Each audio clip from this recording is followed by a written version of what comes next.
Bonjour ou bonsoir, j'espère que vous vous portez bien. On se retrouve aujourd'hui pour une enquête d'Hercule Poirot et du capitaine Hastings.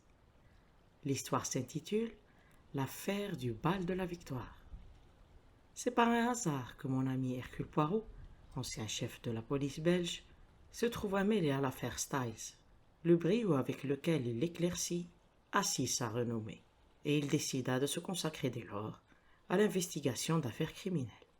Quant à moi, après avoir été blessé sur la Somme et réformé, je m'étais finalement installé avec lui à Londres, étant donné que je connaissais parfaitement la plupart des affaires dont il s'est occupé. On m'a demandé d'en choisir quelques-unes parmi les plus intéressantes et d'en faire le récit.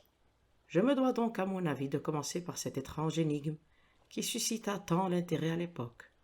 Je veux parler de l'affaire du bal de la Victoire. Bien qu'elle ne démontre pas les méthodes très particulières de Poirot, aussi bien que certaines autres affaires moins connues, ces circonstances extraordinaires, la notoriété des personnes impliquées et la publicité à laquelle elle eut droit dans la presse en font une cause célèbre. Et ce n'est que justice, semble-t-il, de faire enfin savoir au monde entier que c'est Hercule Poirot qui l'a démêlé. C'était une belle matinée de printemps et nous nous trouvions dans ses appartements. Comme toujours, tiré à 4 épingles, sa tête en forme d'œuf, penchée sur le côté, il appliquait sur sa moustache une nouvelle pommade. Il faut dire que l'un de ses traits de caractère dominants est une certaine vanité, qui va de pair avec son amour de l'ordre et de la méthode. Le Daily Newsmonger que je venais de parcourir avait glissé à terre et j'étais plongé dans une profonde méditation lorsque la voix de Poirot parvint à mes oreilles. « Qu'est-ce qui vous rend si pensif, mon ami ?» À vrai dire, je m'interrogeais sur cette incroyable affaire du bal de la Victoire. Les journaux ne parlent que de ça, dis-je en tapotant du doigt celui que je tenais encore en main. Ah oui? Plus on lit de commentaires sur ce qui s'est passé, plus cela paraît mystérieux. Je m'animais peu à peu. Qui a tué Lord Cronshaw? La mort de Coco Courtenay, la même nuit, était-elle une simple coïncidence?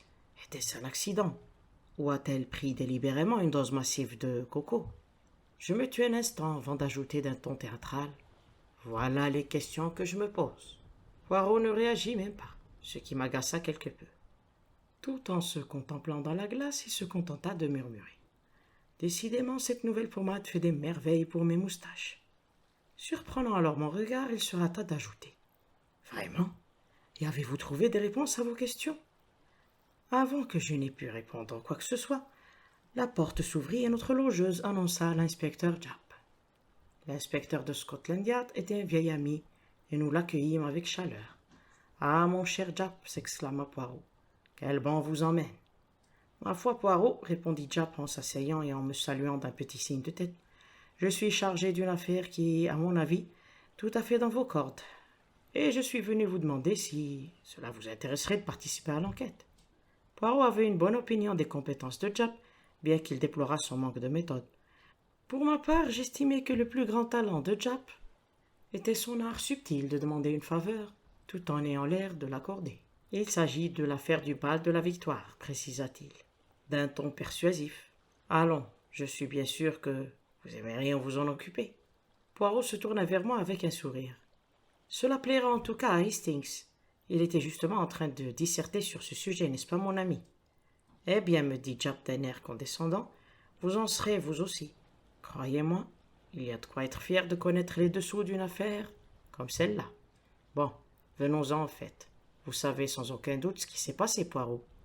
Seulement par les journaux et l'imagination des journalistes leur fait parfois déformer la vérité.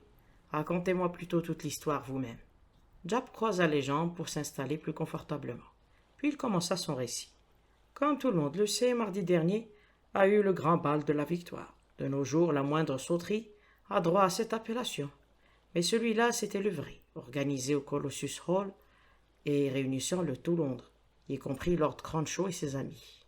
Son dossier? Demanda machinalement Poirot. Disons plutôt sa biographie.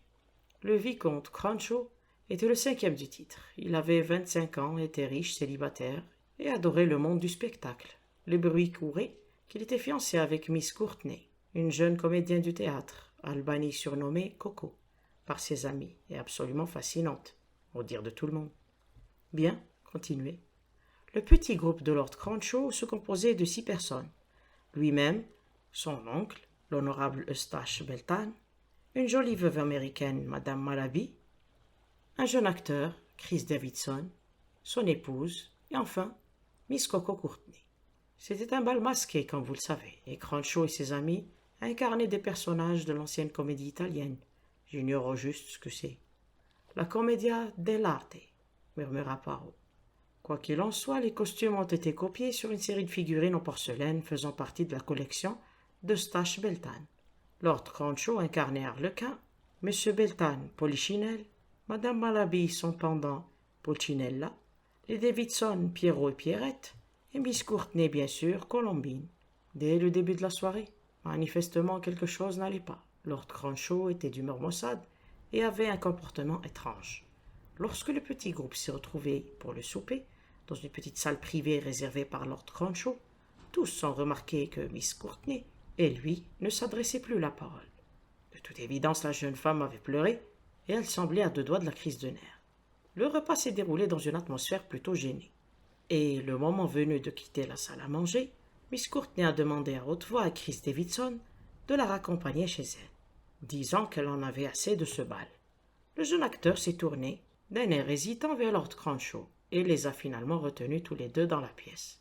Cependant, ses efforts pour les réconcilier n'ayant servi à rien, il s'est décidé à appeler un taxi et à raccompagner Miss Courtney, qui était alors en larmes, à son appartement. Bien qu'apparemment dans tous ses états, elle ne lui a fait aucune confidence, mais s'est contentée de répéter inlassablement que le vieux Cruncho le regretterait. C'est la seule chose qui nous permette de penser que sa mort n'était peut-être pas un accident. Mais cet indice est un peu maigre. Lorsque Davidson est enfin parvenu à la calmer un peu, il était trop tard pour qu'il retourne au Colossus Hall. Il est donc rentré directement à son appartement de Chelsea, où sa femme est arrivée peu de temps après, et lui a fait part de la terrible tragédie qui avait eu lieu après son départ. À ce qu'il semble, l'humeur de Lord Cruncho n'avait fait qu'empirer. Il était resté à l'écart de son groupe et ne l'avait pratiquement plus vu de la soirée. Il était environ 1h30 du matin, juste avant le grand cotillon pour lequel tout le monde enlève son masque, quand le capitaine Digby, un camarade de régiment qui connaissait son déguisement, l'a aperçu debout dans une loge, contemplant la scène, et l'a interpellé. « Hé, Crunch, descends de ton perchoir et montre-toi un peu sociable. Pourquoi diable fais-tu cette tête? Allez, viens, on va bien s'amuser. »« D'accord, lui a répondu Cruncho. Attends-moi, sinon je te retrouverai jamais dans la foule. » Tout en parlant, il a fait demi-tour et a quitté la loge. Le capitaine Digby, qui était en compagnie de Madame Davidson, l'a attendu. Mais les minutes passées, Lord Cruncho n'apparaissait toujours pas. Digby a commencé alors à s'impatienter. « Et il ne croit tout de même pas que nous allons l'attendre toute la nuit. » Lorsque Madame Malaby les a rejoints, ils ont expliqué la situation et elle s'est exclamée. « Il est vraiment d'une humeur massacrante ce soir. Nous allons l'obliger à se joindre à nous. » Tous trois se sont donc mis à sa recherche, mais en vain, jusqu'au moment où la jolie veuve a songé qu'il était peut-être dans la petite salle où ils avaient soupé. Ils s'y sont rendus aussitôt pour y découvrir un horrible spectacle. Harlequin était bien là, mais étendu à terre, un couteau de table planté dans le cœur. Japp se tut, et Poirot hocha la tête avant de déclarer avec la délectation du connaisseur: « Une belle affaire, en effet, et rien ne pouvait laisser deviner l'identité de l'assassin. » « Non, bien sûr. Vous connaissez la suite, poursuivit Japp. Cela s'est soldé par une double tragédie. Le lendemain, on en parlait dans tous les journaux, et un court entrefilé annonçait que Miss Courtney, la célèbre actrice, avait été trouvée morte dans son lit, et que sa mort était due à une absorption massive de coco. Accident ou suicide? C'est la question qu'on se pose. Sa femme de chambre, qui a été appelée à témoigner, a reconnu que Miss Courtney prenait régulièrement de la coco, et l'on a conclu à une mort accidentelle. Toutefois, nous ne pouvons pas éliminer l'hypothèse qu'elle se soit ôté la vie. Sa mort est d'autant plus regrettable que nous n'avons plus aucun moyen à présent de savoir quelle était la cause de sa dispute de la veille au soir avec Lord Cruncho. Au fait, on a retrouvé sur le corps du jeune homme une petite boîte en émail, au couvercle incrusté de diamants, formant le nom de Coco. Elle était à moitié pleine de coco. La femme de chambre de Miss Courtney l'a identifiée comme appartenant à sa maîtresse, qu'il avait presque toujours sur elle, car elle contenait la substance dont elle devenait chaque jour un peu plus l'esclave. Lord Cronshaw était-il lui-même un adepte? Loin de là, il avait des idées extrêmement sévères sur la question. Poirot hocha la tête d'un air pensif. Cependant, étant donné que la boîte était en sa possession, il savait que Miss Courtenay prenait cette substance. C'est une indication précieuse, n'est-ce pas, mon cher Japp? Fit l'inspecteur d'un ton plutôt vague qui me fit sourire. Enfin, voilà l'exposé de l'affaire. Qu'en pensez-vous? Vous n'avez découvert aucun indice dont il n'ait pas été fait mention dans les journaux? Si, celui-ci. Japp sortit un petit objet de sa poche et le tendit à Poirot. C'était un pompon de soie vert émeraude, effiloché à la base, comme si on l'avait arraché un vêtement. Nous l'avons trouvé dans la main du mort, expliqua Japp. Il le serrait très fort entre ses doigts. Poirot lui rendit le pompon, sans aucun commentaire. Lord Cronshaw avait-il des ennemis? Pas pour autant qu'on le sache. Il semblait même être populaire. À qui profite sa mort? Son oncle, l'honorable Eustache Beltane, hérite de son titre et de ses biens. Il y a d'ailleurs une ou deux raisons de le soupçonner.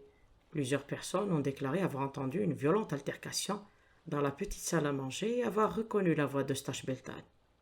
Voyez-vous, le fait que l'arme du crime soit un couteau de table permet de penser que le meurtre a été commis dans le feu d'une dispute. Que dit M. Beltane de l'incident? Qu'un des serviteurs avait trop bu et qu'il était en fait en train de le semoncer vertement. Il a ajouté qu'il était alors plus près d'1 heure du matin que d'1 heure et demie. Or, dans sa déposition, le capitaine Digby a indiqué 1 heure assez précise et il ne se serait écoulé que 10 minutes entre le moment où il a interpellé Cronshaw et la découverte du corps. En tout cas, je suppose qu'étant déguisé en polichinelle, M. Beltane avait une bosse dans le dos et une fraise autour du cou. Je ne sais pas exactement à quoi ressemblaient les costumes, répondit Japp en dévisageant Poirot avec curiosité. Et d'ailleurs, je ne vois pas bien quel rapport cela peut avoir. Non? Le sourire de Poirot était un rien moqueur. Il poursuivit d'un ton posé, tandis qu'une lueur verte que je connaissais bien éclairait son regard. N'y avait-il pas une tenture dans la petite salle à manger? Si, mais... Et derrière, un espace suffisant pour servir de cachette à un homme? Oui, en effet. Il y a un petit renfoncement. Mais comment le saviez-vous? Vous n'y êtes pas allé, Poirot?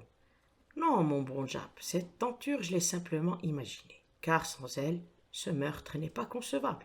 Et il faut toujours rester dans la limite du concevable. Mais dites-moi, n'ont-ils pas appelé un médecin? Si, bien sûr, tout de suite, mais il n'y avait plus rien à faire, la mort avait été instantanée. Poirot hocha la tête avec impatience. Oui, oui, je comprends, mais ce médecin a certainement témoigné lors de l'enquête judiciaire. Oui. N'a-t-il pas parlé de symptômes bizarres? N'a-t-il rien remarqué d'anormal quand il a examiné le corps? Japp regarda Poirot d'un air perplexe. Si, je ne sais pas où vous voulez en venir, mais il a en effet mentionné une certaine raideur des membres qu'il lui était impossible d'expliquer. Ah ah, dit Poirot. Mon Dieu, Japp, cela donne à réfléchir, vous ne trouvez pas? L'inspecteur n'en semblait pas très convaincu.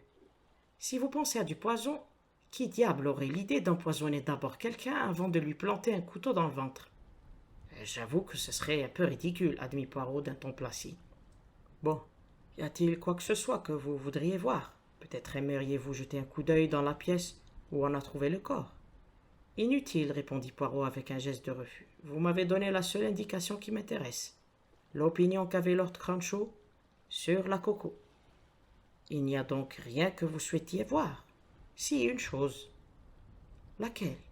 Les figurines en porcelaine qui ont servi de modèle pour les costumes. Japp considéra Poirot avec étonnement. Vous êtes vraiment un drôle de numéro. Vous est-il possible d'arranger ça? Vous pouvez venir à Berkeley Square maintenant, si vous le désirez. Monsieur Beltane, monsieur le vicomte devrais-je dire à présent, n'y verra certainement aucun inconvénient. Nous prîmes aussitôt un taxi. Le nouveau Lord Cronshaw n'était pas chez lui, mais à la demande de Japp, on nous conduisit dans le salon des porcelaines, où étaient exposés les joyaux de la collection. Japp jeta un regard désemparé autour de lui. Je ne vois pas comment vous allez faire pour trouver celle qui vous intéresse. Mais Poirot avait déjà approché une chaise de la cheminée et monté au-dessus avec l'agilité d'un lutin, au-dessus du miroir qui ornait le manteau. Seul sur une petite étagère se dressaient 6 statuettes en porcelaine. Poirot les examina attentivement en faisant quelques commentaires à notre attention. Les voilà les personnages de la comédie italienne, 3 couples, Harlequin et Colombine, Pierrot et Pierrette, élégant en vert et blanc, et Polichinelle et Pulcinella, en mauve et jaune. Très compliqué le costume de Polichinelle. Des ruchers, des volants, une bosse, un bicorne. Oui, très compliqué comme je le pensais. Poirot remit soigneusement les statuettes en place. Puis il sauta à bas de la chaise. Japp paraissait insatisfait, mais comme mon ami n'avait manifestement pas l'intention de lui expliquer quoi que ce soit, l'inspecteur fit aussi bonne figure qu'il le pouvait. Au moment où nous nous apprêtions à partir, le maître de maison arriva et Japp fit les présentations. Le 6e vicomte de Cronshaw était un homme d'une 50aine d'années, au ton suave et au beau visage marqué par des années de vie dissolues. Un vieux roué aux manières affectées. Dès le premier abord, il me déplut. Il nous salua assez gracieusement, déclarant qu'il avait beaucoup entendu parler des talents de Poirot et qu'il se mettait à notre entière disposition. La police fait tout ce qu'elle peut, je le sais, affirma Poirot. Mais je crains fort que le mystère de la mort de mon neveu ne soit jamais éclairci. Tout cela paraît si invraisemblable. Poirot le dévisageait avec attention. Votre neveu n'avait pas d'ennemi à votre connaissance. Aucun, j'en suis sûr. Le vicomte se tut un instant avant d'ajouter. Si vous souhaitez me poser d'autres questions. Une seule, répondit Poirot d'une voix grave. Les costumes. Était-ce la reproduction exacte de ceux de vos statuettes, jusque dans le moindre détail? Merci, milord, c'est tout ce dont je voulais m'assurer. Je vous souhaite le bonjour. Que voulez-vous faire à présent demanda Japp, tandis que nous descendions la rue à grands pas. Il faut que je retourne au yard, vous savez. Bien, dans ce cas, je ne vous retiendrai pas. Je n'ai plus qu'une dernière chose à faire. Après cela... Oui, mon enquête sera terminée. Quoi? Vous ne parlez pas sérieusement. Vous savez qui a tué Lord Cronshaw? Parfaitement. Qui est-ce? Eustache Belton? Allons, mon ami, vous connaissez mes petites faiblesses. Je tiens toujours à garder mes découvertes secrètes jusqu'à la dernière minute. Mais ne craignez rien, je vous révélerai tout le moment venu. Je vous laisserai tout le mérite de l'enquête, et cette affaire sera la vôtre, à condition que vous-même me laissiez en mener le dénouement à ma manière. D'accord, enfin, supposez qu'il y ait un dénouement. Mais vous êtes vraiment très mystérieux. Cette remarque fit sourire Poirot. Bon, à bientôt, je retourne au yard. Japp s'éloigna et Poirot héla un taxi. Où allons-nous maintenant? Lui demandai-je plein de curiosité. À Chelsea, voir les Davidson. Il donna l'adresse au chauffeur de taxi. Que pensez-vous du nouveau Lord Cronshaw, m'enquis-je? Et qu'en dit mon bon ami Hastings?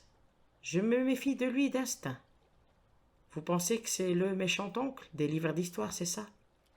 Pas vous? Moi, je trouve qu'il s'est montré très aimable avec nous, répondit Poirot, avec une prudente réserve. Parce qu'il avait ses raisons.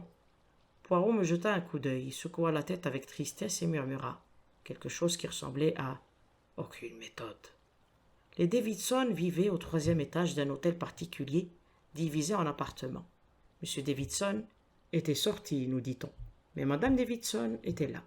On nous fit entrer dans une longue pièce basse de plafond, dont les murs étaient tapissés de tentures orientales d'un luxe criard. L'air y était oppressant et empli d'un parfum d'encens suffocant. Mme Davidson nous rejoignit presque aussitôt. C'était une créature petite et blonde, dont la fragilité apparente eût été émouvante sans la lueur rusée et calculatrice qui brillait dans ses yeux bleu clair. Poirot lui exposa la raison de notre visite, et elle secoua la tête tristement. Pauvre Crunch, et pauvre Coco aussi. Nous avions tant d'affection pour elle, mon mari et moi, et sa mort nous a terriblement affligés. Que vouliez-vous me demander? Dois-je vraiment reparler de cette horrible soirée? Croyez-moi, madame, je ne voudrais pas vous tourmenter inutilement. L'inspecteur Japp m'a en fait dit tout ce que je désirais savoir. Je voudrais seulement voir le costume que vous portiez le soir du bal. La jeune femme parut quelque peu surprise et Poirot poursuivit d'une voix douce. Vous comprenez, madame, je travaille avec les méthodes de mon pays. Là-bas, nous procédons toujours à une reconstitution du crime. Il se peut même que j'ordonne une véritable représentation, auquel cas vous comprendrez que les costumes ont une grande importance. Madame Davidson avait l'air encore plus sceptique. J'ai déjà entendu parler de reconstitution de crime, bien sûr, mais je ne savais pas que vous vous attachiez tant aux détails. Cependant, je vais aller vous chercher la robe. Elle quitta la pièce et revint presque aussitôt avec un élégant vêtement de satin blanc et vert. Poirot le lui prit des mains et l'examina un instant avant de le lui rendre en s'inclinant. « Merci, madame, je vois que vous avez malencontreusement perdu un de vos pompons verts, celui de l'épaule, là. Oui, il a été arraché pendant le bal, je l'ai ramassé et je l'ai donné à ce pauvre Cranchot pour qu'il me le garde. Cela s'est passé après le souper? Oui, peu de temps avant la tragédie peut-être. Une légère inquiétude apparut dans les yeux pâles de madame Davidson, et elle répondit vivement. Oh non, bien avant, presque aussitôt après le souper en fait. Je vois. Bon, ce sera tout. Je ne vous importunerai pas plus longtemps. Bonjour, madame. Voilà qui explique le mystère du pompon vert, dis-je, comme nous sortions de l'immeuble. Je me le demande. Pourquoi, que voulez-vous dire? Vous m'avez vu examiner la robe, Hastings. Oui. Eh bien, le pompon qui manquait n'a pas été arraché, comme l'a prétendu la jeune femme. Il a été décousu, mon ami, soigneusement décousu avec des ciseaux. Les fils qui dépassaient du tissu étaient tous de la même longueur. Eh bien, m'exclamai-je, cela se complique de plus en plus. Au contraire, répliqua Poirot d'un ton placide, c'est de plus en plus simple. Poirot, m'écriai-je, un de ces jours je vous tuerai. Votre manie de tout trouver parfaitement simple est des plus exaspérantes. Mais quand je vous l'explique, mon ami, c'est pas toujours parfaitement simple. Si, et c'est bien ce qui m'ennuie. J'ai alors le sentiment que j'aurais pu trouver la solution tout seul. Vous pourriez, Hastings, vous pourriez, si vous vous donniez seulement la peine de mettre de l'ordre dans vos idées. Sans méthode. Oui, oui, dis-je vivement, car je connaissais trop bien l'éloquence de Poirot lorsqu'il était lancé sur son sujet favori. Dites-moi, que faisons-nous maintenant? Allez-vous réellement procéder à une reconstitution du crime? Pas vraiment. Disons que la tragédie est finie, mais que je propose d'y ajouter une harlequinade. Poirot avait fixé au mardi soir suivant la mystérieuse représentation, dont les préparatifs m'intriguèrent beaucoup. Un grand écran blanc fut dressé d'un côté de la pièce et flanqué de lourds rideaux. Puis un homme se présenta avec du matériel d'éclairage, bientôt suivi d'un petit groupe de comédiens qui disparurent dans la chambre de Poirot, transformée temporairement en loge de théâtre. Japp arriva un peu avant 8 heures. D'humeur assez maussade, je compris que l'inspecteur n'approuvait guère le plan de Poirot. Un peu mélodramatique comme toutes ses idées, commenta-t-il.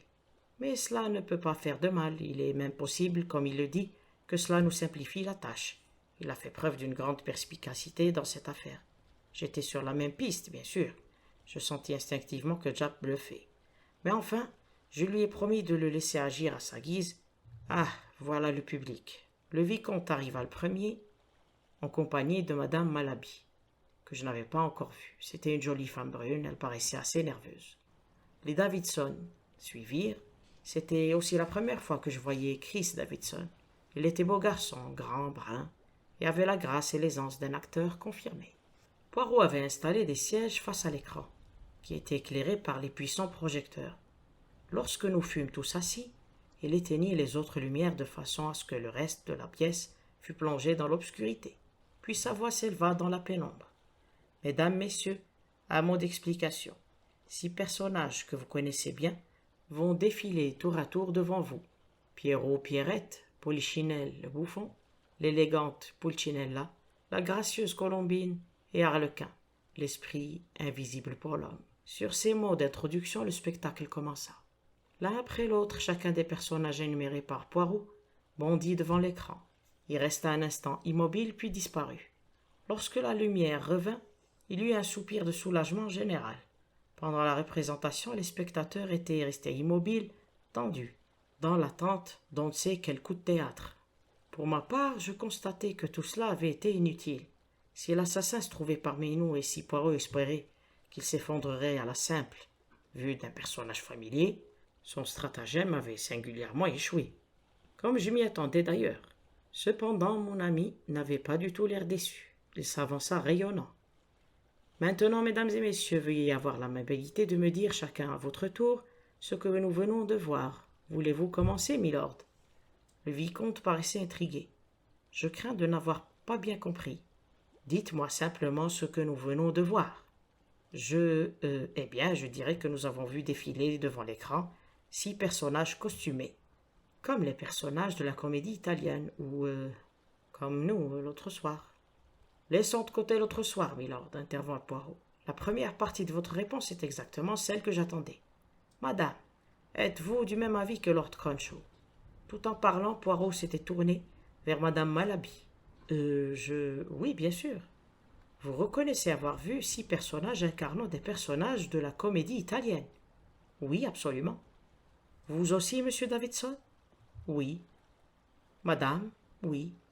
Hastings, Jap? Oui. Vous êtes tous d'accord? Son regard fit le tour de l'assemblée et une petite lueur verte s'y alluma. Et pourtant, vous êtes tous dans l'erreur. Vos yeux vous ont trompé, comme ils vous ont trompé le soir du bal de la victoire. Voir avec ses yeux, comme on dit, n'est pas toujours voir ce qui est. Il faut aussi voir avec les yeux de l'esprit, se servir de sa matière grise. Sachez donc que ce soir, le soir du bal de la victoire, ce n'est pas 6 personnes que vous avez vues, mais 5. Regardez. On éteignit de nouveau les lumières. Un personnage bondit alors devant l'écran. Pierrot. Qui est-ce? Demanda Poirot. Pierrot? Nous répondîmes tous sans cœur. Regardez encore.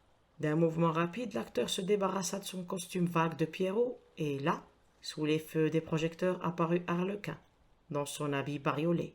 Au même moment, on entendit un cri de rage et un fracas de chaises renversées. « Que le diable vous emporte !» s'écria Davidson. « Bon sang! Comment avez-vous deviné ?» Suivirent le cliquetis des menottes et la voix calme de Jap qui déclarait avec autorité. « Christopher Davidson, je vous arrête. Vous êtes accusé du meurtre du vicomte Cronshaw. Tout ce que vous direz à partir de cet instant peut être retenu contre vous. » Un quart d'heure s'était écoulé. Un petit souper raffiné était apparu comme par enchantement, et Poirot, le visage rayonnant, régalait tout le monde tandis qu'il répondait à nos questions pressantes. C'était simple. Les circonstances dans lesquelles on a trouvé le pompon vert laissaient à penser qu'il avait été arraché au costume du meurtrier. J'ai éliminé Pierrette compte tenu de la force qu'il fallait pour enfoncer ainsi un couteau de table. Et j'en ai conclu que c'était Pierrot, l'assassin.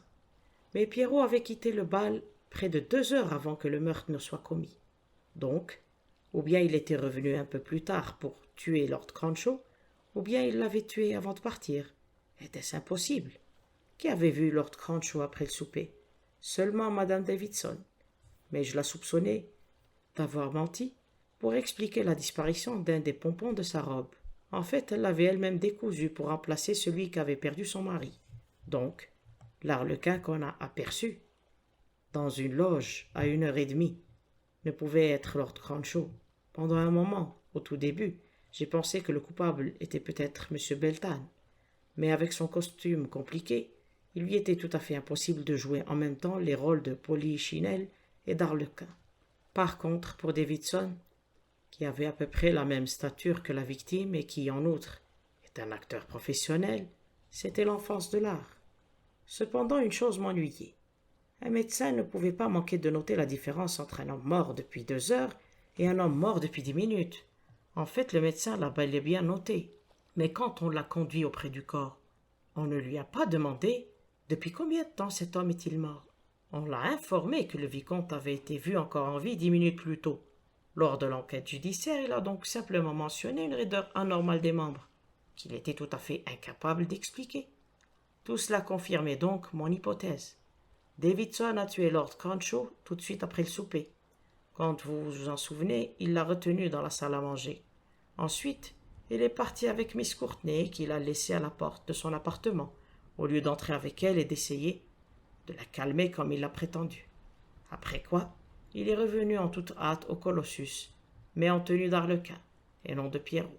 Simple transformation pour laquelle lui suffisait d'enlever son costume de dessus.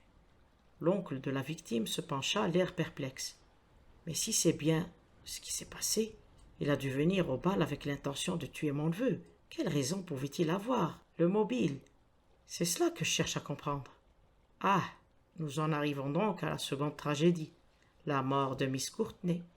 Il y a un détail auquel personne n'a prêté attention.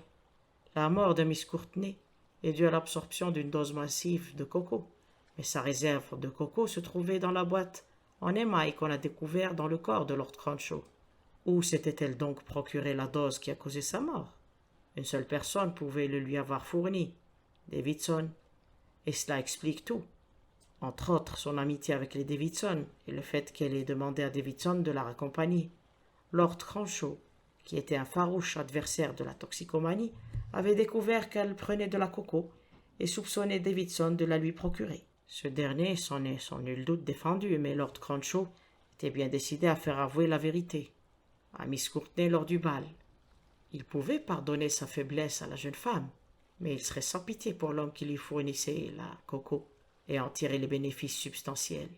Se sachant menacé de scandale et perdu, Davidson s'est donc rendu à la soirée avec la ferme intention d'obtenir le silence de Crunchot à tout prix. La mort de Courtenay était donc un accident.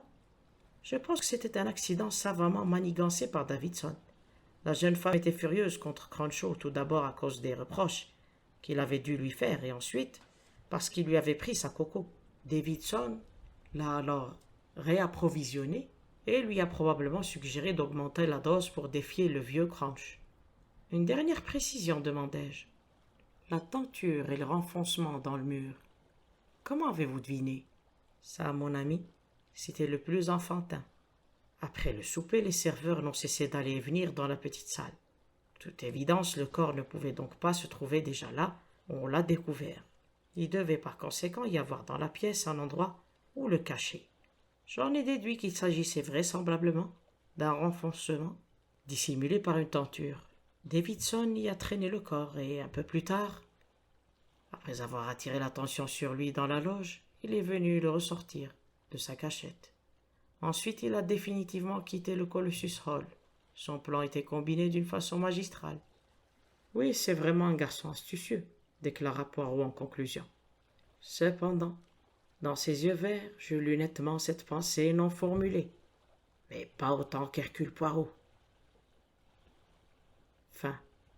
J'espère que vous avez apprécié l'histoire. On se donne rendez-vous très prochainement pour une autre. En attendant, prenez soin de vous. Au revoir et merci.